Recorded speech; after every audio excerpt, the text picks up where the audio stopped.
Can you tell us about your involvement in that case? Yeah.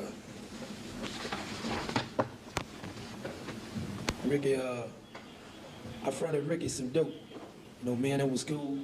I fronted him approximately 4.4 grams of cocaine, pure cocaine. That was, you know, I told him to bring me $200 back. You know, he can make $500 off of it, you know, both of them together. I told him, you know, please don't accept my shit if he wasn't gonna pay me. And he said he wouldn't even play me like that. He gonna have my money that night, you know.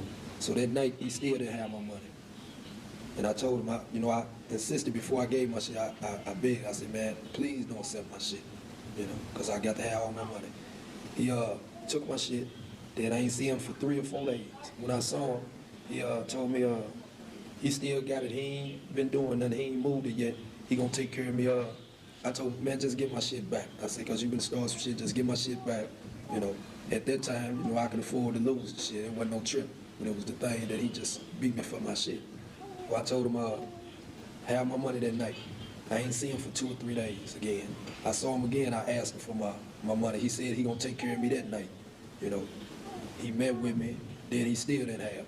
Told me, business been slow, he ain't did nothing. So I don't see him. I'm asking everybody how they saw him. Ain't nobody seen him, you know. And I kept, you know, and I kept looking for him. And I finally ran into him about 2 weeks later, and he still didn't have my money. He told me to meet him, you know, that night. I tried to meet him that night. He ain't even show up. So this about the 4th week I gave my shit.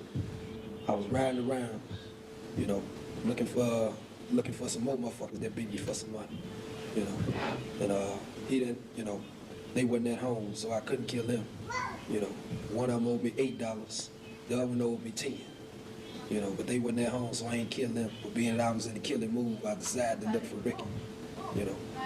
And I found him, you know, me and somebody was with me, you know. I had dropped them off, dropped the guns off.